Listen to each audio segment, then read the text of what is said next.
Hello and welcome to Levens Hall on the edge of the Lake District in Cumbria, where you find us in the extraordinary surroundings of the oldest topiary garden in the world.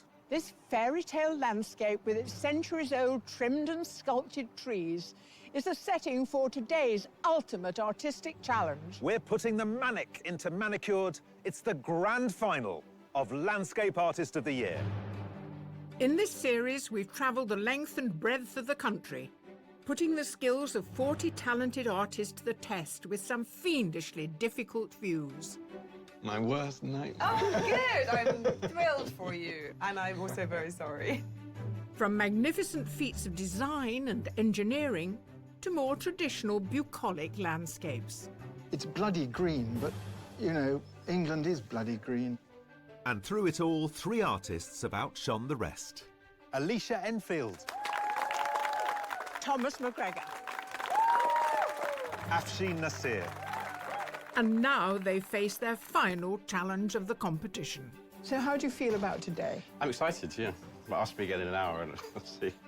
I do this all the time. That's what my back garden looks like. At some point, you're going to have to paint it. I think that's the idea. OK. Well, there's no rush. Our 3 artists are competing for a life-changing prize, a £10,000 commission for the Manchester Art Gallery to capture the landscape of England's northwest and its proud industrial heritage. In addition to the works they complete today, our artists will also be judged on a commission artwork which has been painted in their own time. When I found out I was coming here, I did a little leap of joy. As always, their fate is in the hands of our 3 eminent judges. I think it's one of my favourite locations ever, and if they mess it up, I'm going to be furious. So put down your brushes and brace yourself for the final showdown. The winner of Landscape Artist of the Year is...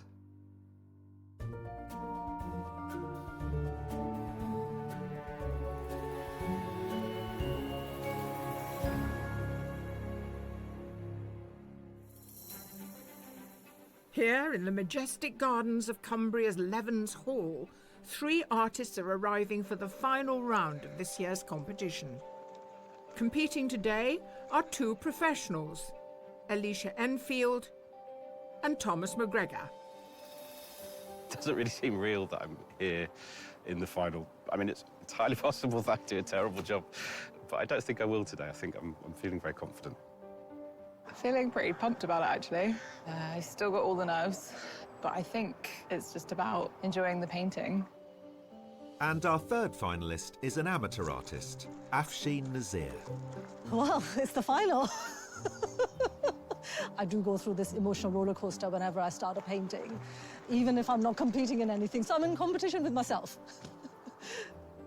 Oh, wow. This is amazing. This is awesome. I'm liking it. Yeah. Yeah. A little bit too much green, I think. Too much green? Yeah, there's a lot of green. Oh, no, I like it. I'll sort of run into it. Today, we've planted our pods in a strangely fantastical landscape, where box and yew trees have been clipped and trimmed over centuries into weird and wonderful shapes. It's this really beautiful combination of totally bonkers and absolutely beautiful. It's sort of exquisite madness. I love it, and I think the artists are going to love it too, but they're going to have to remember to anchor these paintings in some kind of reality, because otherwise they could look a bit absurd. The artists actually have to try and find something which is their personality in a place which is actually very strong in character. There's a really strong sense of narrative. I mean, there's so much history. You can imagine all the people that have been walking around these gardens, and I can almost see them. So hopefully some of that will come across. You know what? I've gone through life not thinking about topiary too much, funnily enough. But now that I'm here, I think I'm a fan. Lots of nice shapes and shades to work with. The topiary is amazing. The shapes just gives us these really tangible forms to get to grips with. But I think also I've got this receding landscape that goes right through it as well, so I've got quite a lot to play with.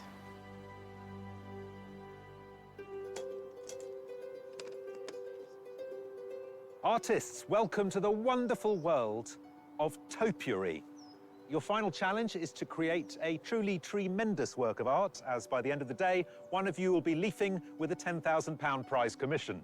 Now, in order to help you more fully appreciate this magical garden, the judges are giving you an extra half hour to get you out of your pods and explore.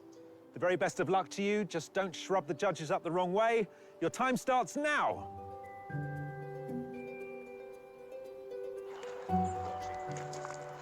I'm just having a look around, just trying to soak in, and I think it might be that I can use some of the other shapes that are elsewhere in the garden and just bring them into the view that we've got from the pods. A bit of this bench is something that will come into my composition, but from where I am in the pod, it just looked like a white line. So it's quite nice to come out and see what it actually is, and also to get a feel for the foliage and the greens in here up close as well. It feels very different being in the garden. The topiary feels much more looming and creepy, in a good way. It's nice to see how much depth there is when you get up close to them. That'll give me a better chance of making it not too kind of pretty or fairy tale.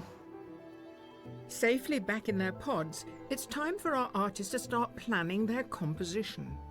They need to decide how to capture this quirky three-dimensional scene on a flat canvas.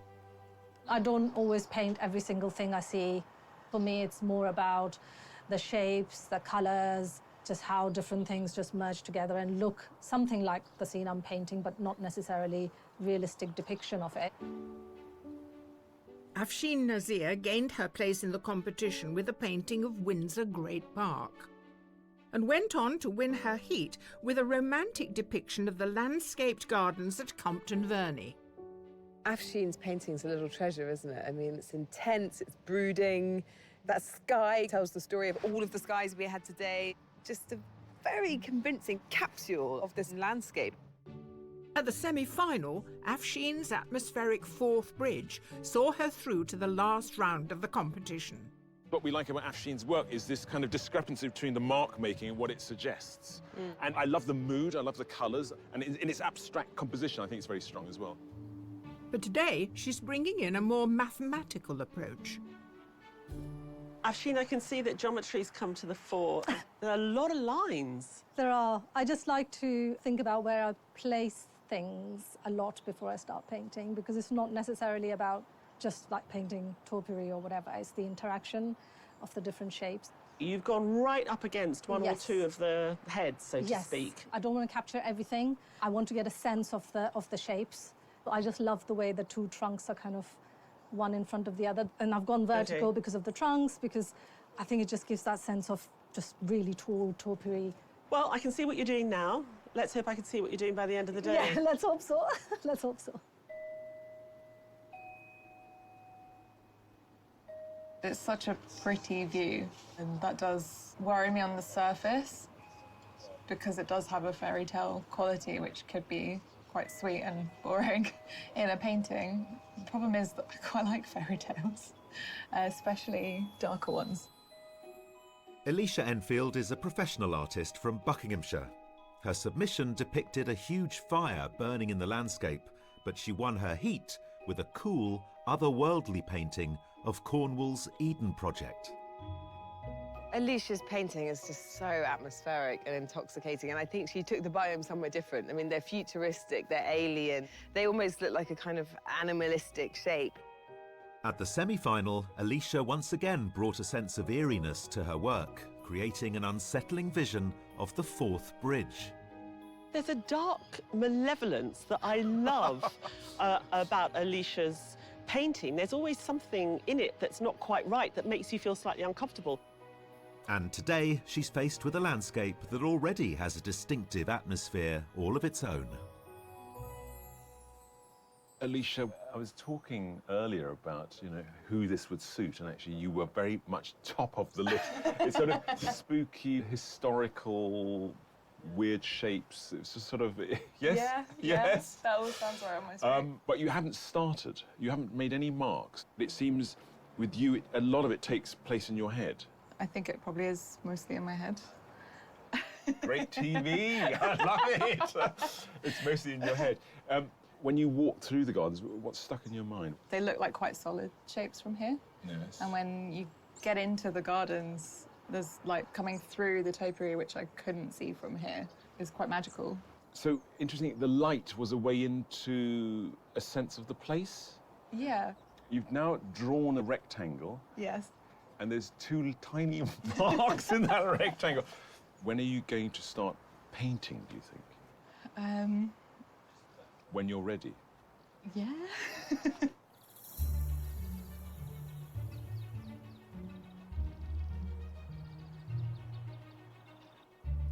The topiary is amazing.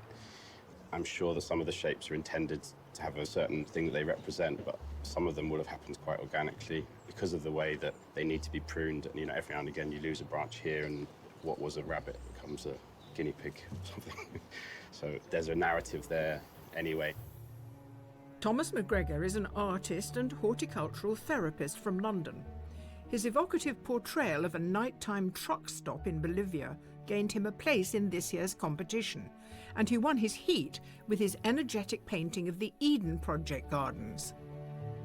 Thomas, he's revelled in the mark making, and he's shown us what a great painter he is. I mean, with the stuff of paint. At the semi-final, the strong narrative in his depiction of the Forth Bridge saw him through to the final three. Thomas has given us a painting of tremendous energy and character. It's really rhythmic, the way that the paint goes down. It looks like the paint's enjoying being there. Today, Thomas has set himself a characteristically tough challenge. He's going, as the judges would say, monumental.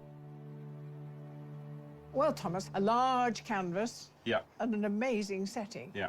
Now, how are you selecting what's in front of us? There's quite a few dominant structures, and there is so much of the human form in amongst all of this as well. So, I mean, there's a central couple that are jumping out at the moment, a couple in embrace. Are you giving it personality? Yeah, I mean, I think that it has the personalities there already. I think it's quite interesting because it's centuries of gardeners sculpting, and so it's a different person's take on it all the way through the centuries, really. I just hope I do a good job. Go for it. Thank you.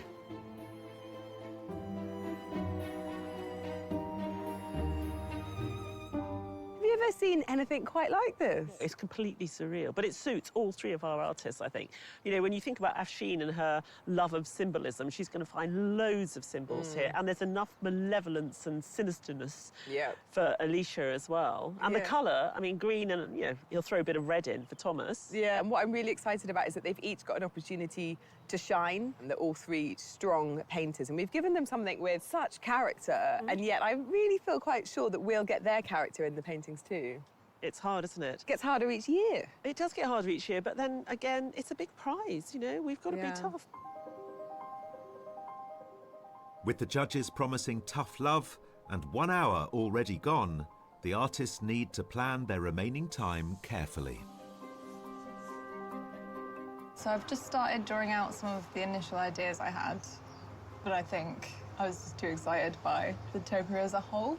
It's too much. So I'm just editing it down now. It's a lot of work. So I've got my drawing on the board, which makes me feel a little bit better. I'm really pleased with the composition. I think I'm on track to achieve what I want to achieve. Whether it's going to be good enough or not is another question. So I'm blocking in the sky, the cloud formation that's just come in as well. So I just want to kind of rush and get some kind of sense of that. I think I've got a lot to do. Yeah, I'm just going to get on with it.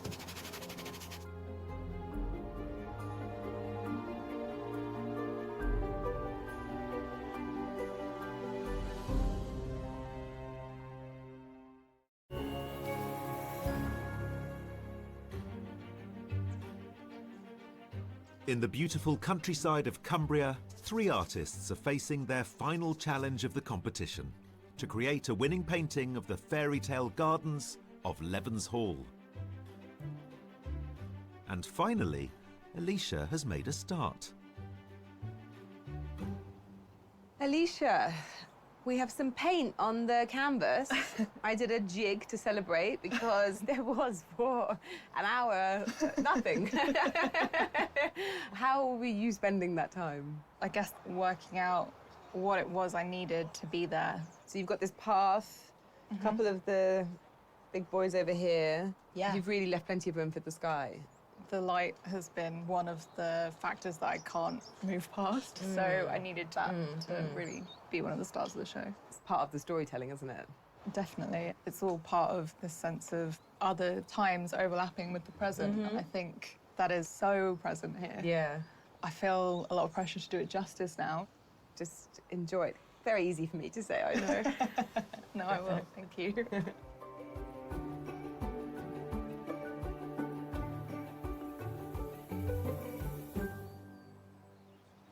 It's wonderful and it's weird. I like that you're lost for words. I am a bit. It is crazy, isn't it? But it's cultivated over centuries. It is an art piece in itself.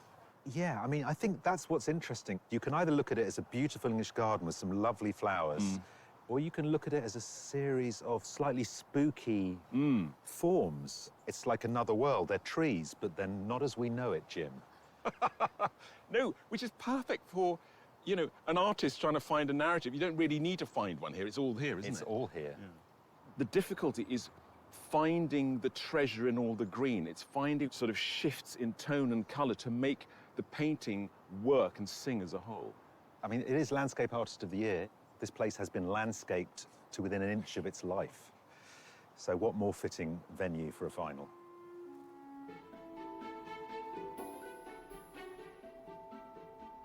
In search of that elusive treasure in the green, Afshin has decided to tackle the complexity of tones with some careful preparation. I've got a drawing with all the shadows blocked in, and so now I've got to start putting the main colours on. So I'm mixing all my paints, which is the next big stage after the composition, so most of the painting's going to happen here and then it'll get transferred onto there. I'm just a little bit worried that when I start putting it on, I won't have a lot of time because I've spent too long mixing, and then if they don't look right, I haven't really left myself a lot of time to put it right. In contrast to Afshin's meticulous planning, Thomas's pod is a hive of activity. Thomas, I'm nervous about interrupting you. I get the feeling that your man just wants to be getting on with it now. Yes, yeah, definitely at this point. There's a real sense of urgency. Yeah, I mean, I want that I work in quite a quick manner to get those strokes. And as always, we've got your signature colours, which, you know, joyfully you're wearing for us today as well. Clearly, you're going for the focal point being the top hat in the Yes, centre. well, actually, these two, the embracing couple. OK. Some of the humour within it I wanted to get in, Right. and the relationship between these shapes. There's a gun turret in the field behind as well, which is also... Oh, wow. What I'm hoping to get in is really what you see in the distance. But I think OK. Well, it's got your energy and it's got a touch of the surreal. And I don't know whether that's you or what we've given you. So let's see how it shapes up. Thank you very much. The magnificent topiary gardens here at Levens Hall date back to 1694 and were designed by Guillaume Beaumont, formerly gardener to King James II. Today, they're tended by the estate's very own Edward Scissorhands, Chris Crowder. I love clipping some of the smaller box pieces, the ones that are more like human in size. And if I do those with hand shears, I feel a real connection with the plant. When they were established, these formal gardens were the height of 17th century landscape design chic. And 4 centuries on, these trees are some of the largest topiary in existence. Some of the pieces have got names which we call between ourselves so we can navigate around the garden. We have the great umbrella and its neighbour, top hat. We've got a couple of pyramids, 2 chess pieces, and one or two have got names more recently. So we got this Star Wars character, R2-D2, and another one is Homer Simpson, and yet another one is Darth Vader. Chris has now been looking after Levens Hall's famous topiary for 35 years. I'm the 10th head gardener since Beaumont, and I feel part of that history now, having been here for so many years. I live in the house that was built for Beaumont, as my predecessors have, and we are part of that continuity. It's a social history of myself as the gardener and every other gardener that's touched these things and made their mark on them. The artists are now reaching the halfway point of today's challenge. And for Alicia, there's some moral support on the horizon. Literally. I've got paint on. The board is slowly but surely getting covered. So the most interesting thing about my view at the moment is probably my parents sitting right in the middle of it. It's quite nice to have them there, to be honest. I don't think they'll make it into the painting, though.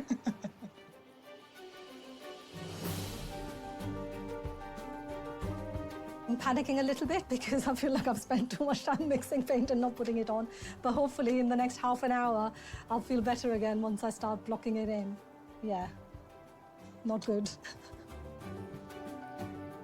We had a nice bit of cloud formation earlier. What was there earlier was an underpainting. I'm applying a much brighter sky on top. And once that's in, I'm going to move the paint around a bit, create a bit of energy, which is going to lead into the garden. I'm where I expected to be, but I know that I'm still cutting it fine.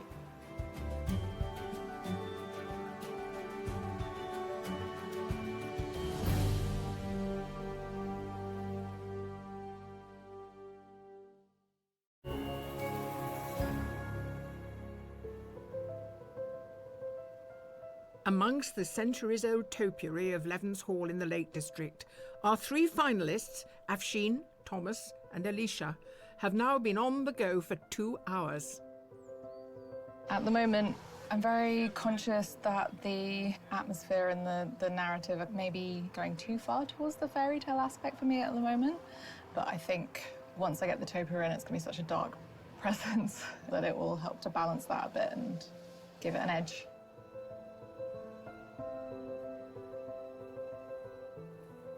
Afshin, I did notice you spent quite a lot of time mixing colours, because I was wondering, you know, is there an element that Afshin is delaying? is procrastinating? That was my strategy. What, procrastinate? Yeah. Just to wear down the clock. So how are you doing for time? Panicking slightly because I haven't quite got to where I wanted to get to in my foreground yet. Right. And currently I'm filling out all the white spaces with some of the nice intense colours. Well, I better let you get on.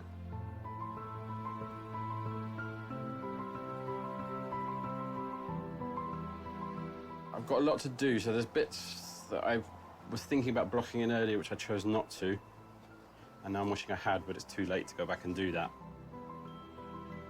I am going to paint some of the darker shadows, and on top of that I'll put a lighter colour and then work into that to create some of the detail of the shadows within the yew trees. As always, the judges have been watching our finalists' every move all morning. Well, here we are on a boiling hot summer day. How has it affected your judgment? I think we're fizzing. It's an electric day. This is one of the coolest locations we've ever had, and we've got three really glorious artists. Let's discuss Thomas first. I'm really impressed that Thomas has gone quite so large. And so he's got enough space to play with all of the shapes and topiary that's in front of him. I hope he takes that to another level today and is risky. I'm slightly nervous that he's given us too much sky and that he's reduced the topiary too small. They become almost like little chess pieces. Now he's started to put in the shadows, and the weight of the garden is starting to appear, and these strange marks in the sky. And he's really reacting to what is here. So I'm really rather pleased with the way it's going. Alicia is the least advanced of all of them. Is she far enough advanced for half-time? With Alicia, it's very much about mood, and what's interesting is we've got no sense of the topiary, and already the mood is there. We're getting a sense of unease. It's very difficult to see what it's going to be like at the moment. Yeah, I mean, she had a very peculiar start to the day. I mean, it's one thing to sit and watch paint dry, but it's another thing to sit and watch someone think. But she's decided to do something which has got a kind of smoky, misty quality. It's giving it that historic quality. OK. Afshin also knows what she's doing. Afshin started very meticulously with a rather beautiful drawing, and she's found a sort of, it looks like a mathematical equation sort of underpinning the composition. And then she did something which I find very alien, which I know other artists do, is instead of mixing the colour as she went, she mixed all the colours before she started painting. I worry about the tension between the geometry of her underdrawing and how that sits along the very sort of organic forms. And maybe that tension is part of what makes her work effective. But I think it remains to be seen today. Of course, the final judgment you make will have to take into consideration the commission work they've already completed, which you have not yet seen. So you've got a tough job ahead. We always have extravagant hopes for the commissions, and we're very rarely disappointed. And they tend to change everything. In the run-up to today's final, the judges have set our artists an additional task: to create a commissioned artwork in their own time, away from the pressures of the competition. The artists have each been assigned a different location in London and have been given a day to explore before returning home to their studios. Thomas has come to the Barbican. Once derided as an eyesore, this post-war residential estate is now a brutalist icon, lauded for its early innovations in sustainable living. I'm pretty excited about this location. This kind of brutalist architecture, I love it. When I found out I was coming here, I did a little leap of joy internally. It's fantastic. Afshin is at the recently regenerated Coal Drops Yard in King's Cross, a former industrial site which is now a contemporary development with open spaces and environmentally friendly infrastructure. Well, what's not to love? I've just spotted a little bit of water, really interesting dark clouds as well. There's just lots going on. I just can't wait to get started and look around. Alicia's location is Paddington Basin. Once a major transport interchange on the canal network, this is now a hidden gem of 21st century sustainable architecture. This is not what I expected. I didn't actually know this place existed. It's quite gloomy and looming, which, with the darkness of the water and the reflections, is quite nice. Not really like anywhere I've been before.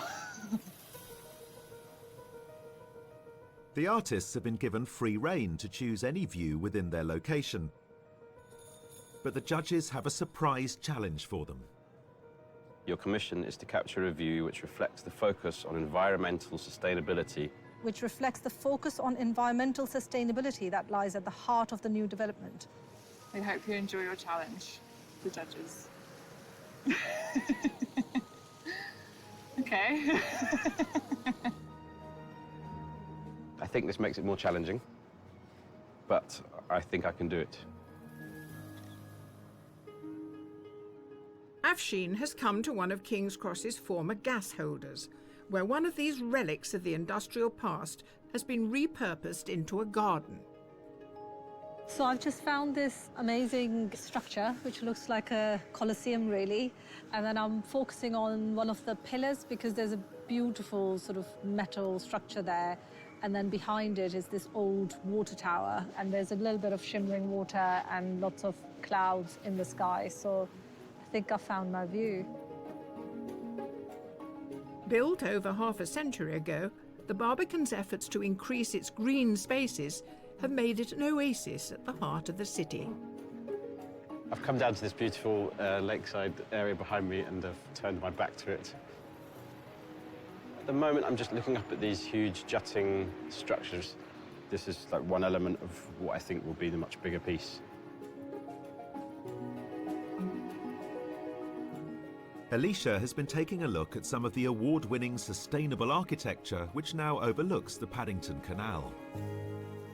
At the moment, I'm doing a little painting sketch of these much older brick buildings against the huge presence of the Brunel building behind it. And then all these lovely little rusting houseboats and all the algae on the water.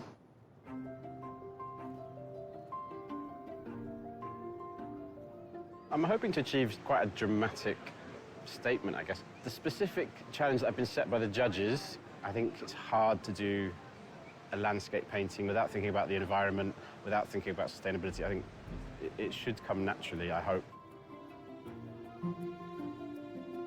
I hope it's going to show that I can move away from my comfort zone of just painting water, clouds.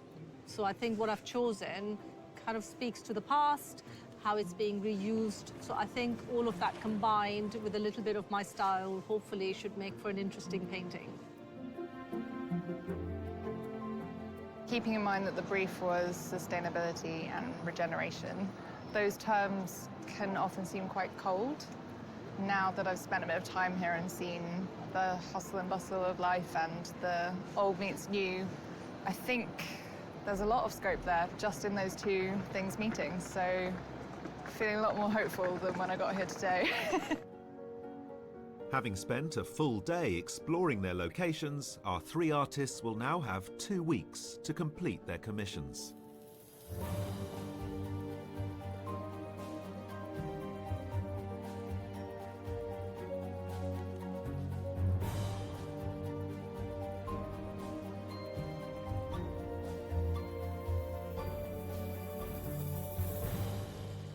The finished artworks will be judged alongside the artists' paintings from today's final.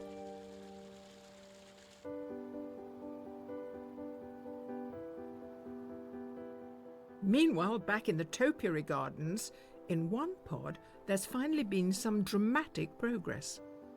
Alicia, I was saying at half-time that I was really, really worried because I couldn't see anything, but my goodness, you've just gone all guns blazing. It's leapt ahead. One of the things we love about your painting is the fact that you paint a great landscape. It looks like what it is, and then you stick some malevolent, sinister thing in it. And I feel that you're leaving... Isn't that Darth Vader? You've left Darth Vader until the end. That seems appropriate somehow. Yeah, it does, actually. I didn't know that's what The nastiest, the scariest, the most sinister. Yeah, that works.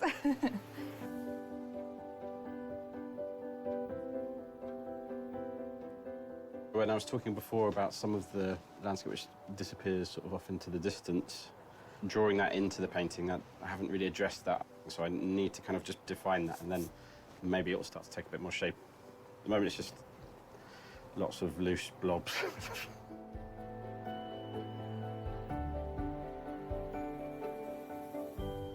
Actually, you've gone very narrow, and it's very interesting to have given you all these shapes, and you haven't given us one whole shape. You've avoided that all. I don't think you need the whole tree to get a sense of the topiary, is my view. I think cropping it in a way that makes you travel through the picture is probably more effective. It's my way of seeing things. You obviously have a strong vision and you know how to get it, so well done. I'll let you carry on for the last bit. It doesn't look like it needs much, though. OK, I'll bear that in mind. As the shadows lengthen over the historic gardens, time is also slipping away for our 3 finalists. I'm not quite as far along as I'd like to be. I've got in Darth Vader, and I'm just tweaking a few bits and pieces to hopefully get it finished. I still have quite a lot to do. It just needs to be all brought together a little bit. The basics are there, but it still looks a little bit unfinished, so I'm going to use the last hour to just fine-tune a little bit.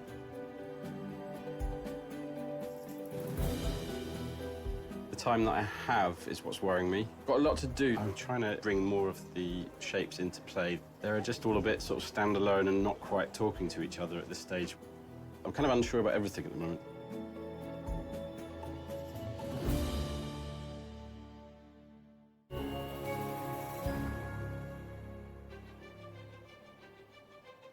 In the topiary gardens of Cumbria's Levens Hall, our 3 finalists are in the last hour of painting. By the end of the day, one of them will walk away with a £10,000 prize commission. I was just fine-tuning bits. I just want to work on the path a little bit more and then just add a few dots of colours that I want to lead the eye to the trees in the background. So that's what I'm going to focus on. Thomas, Oh. it's playful and bold and very you. I see that the end of your brush is coming into play with the scratching. Yeah, just want to create a bit more definition in some of the foregrounds. Anything you're not going to touch? Anything sacrosanct? I'm not going to come back to anything in the sky. Okay. I say that, and then 2 seconds later I'll go back. You can't trust yourself. No. Just doing the final topiary. I left it till the end because I wanted to get everything else in place before I spent a bit of time wiping away with white spirit to try and get that sense of light coming through the edges. There are a few areas that I would love to do more on, but they're not priority right now. Artists, time to look sharp and shape up. You have 5 minutes left. That's more than I thought, so brilliant. Just gonna sort of go crazy on it. Gonna paint a couple of flowers. I don't know, there's so much to do. I can still see things that I need to resolve, but I think if I go in to resolve them now, I'll probably ruin it.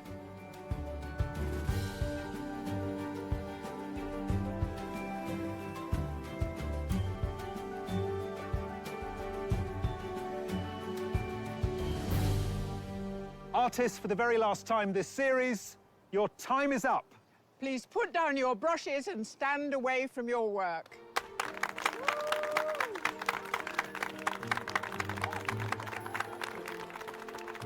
I'm really exhausted. I think the adrenaline has finally run out.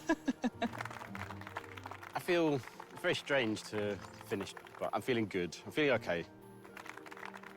Time really flew by, and at points I wasn't sure how I was going to complete my painting.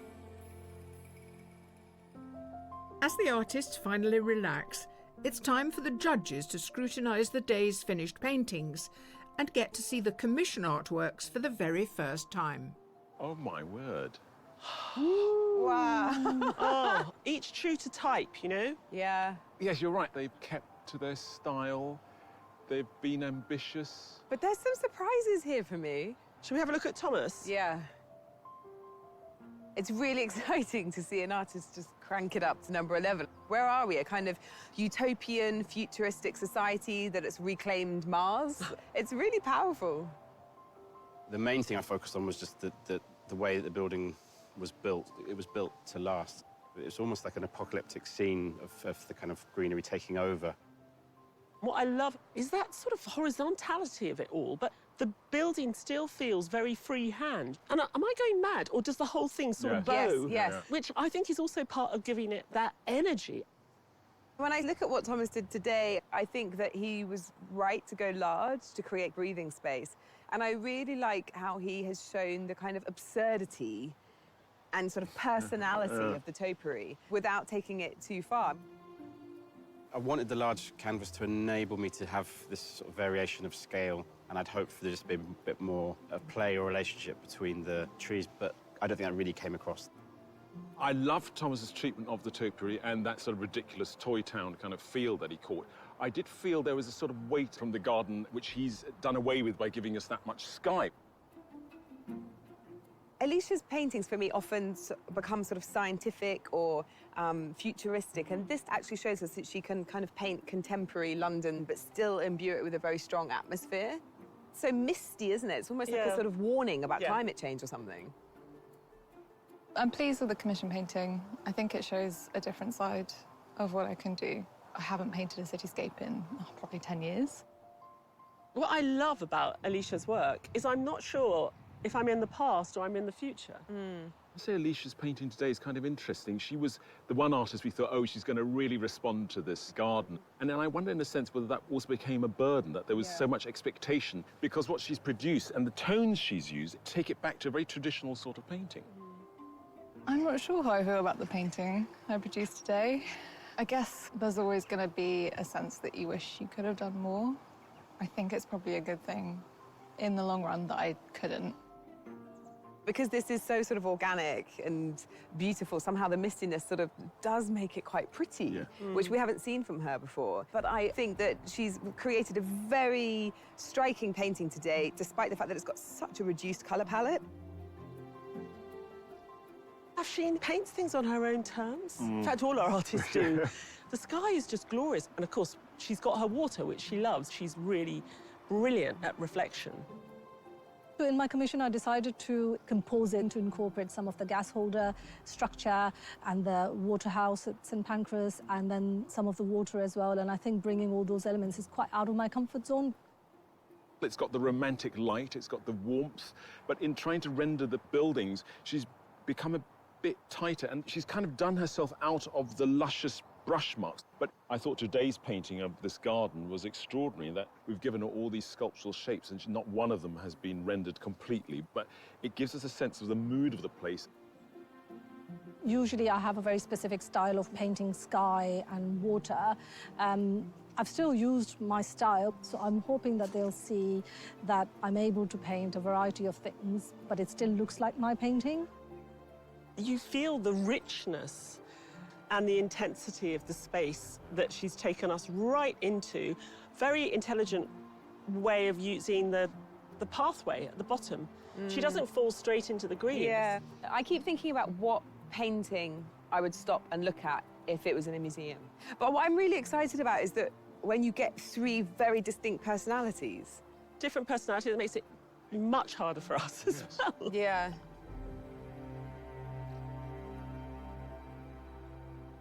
Well, what a summer. We've been all over the country. We've seen dozens of artists, including all those wildcard artists. It's come down to 3. Made a decision? Yes. It's been very difficult. It's been a very interesting day. Yeah. Afshin, Alicia, Thomas, what an artistic journey you've taken us on right through this series.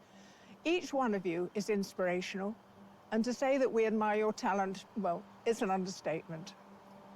To reach the final is a huge achievement in itself, but of course, only one of you can claim the top spot. And the judges have decided that the winner of Landscape Artist of the Year is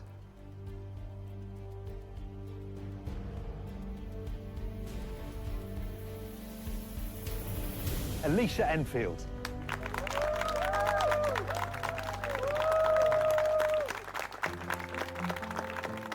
Yeah, complete shock to hear my name called out. Over the moon, but yeah, speechless.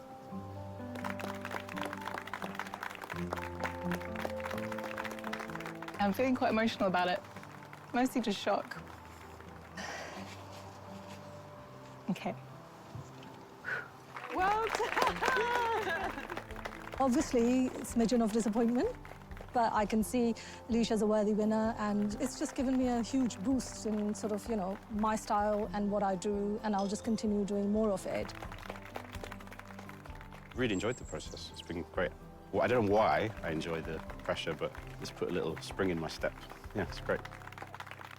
We've got ourselves a kind of filmic, enigmatic, quite poetic artist that takes risks and comes at things from a strange way and just seems to deliver every single time. She combines that with an ability to really paint. Yeah. With great skill, but she just adds something else that elevates it, raises the volume, and makes it have more meaning in a contemporary way. Yeah. With a big commission, you need an artist with a little bit of steel and courage, and I want an artist who can stand their ground and produce something interesting. I don't think that Alicia has it in her to do anything safe or predictable. And that's fantastic for us, because we get a really exciting new talent. I was so convinced going into this final round that I was going to have more confidence in myself, and I obviously didn't. Hopefully tomorrow when I've digested this, and I'll take that on board properly. Really happy.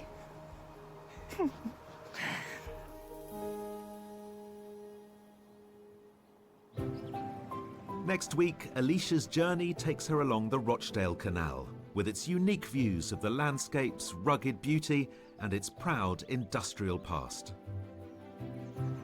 She'll be travelling through mill towns, negotiating the canal's many locks, and exploring marvels of Victorian architecture to research her commission for the Manchester Art Gallery. It's a long time coming. I'm feeling very nervous today. Let's not put the moment off any longer. I can't wait either. Here we go.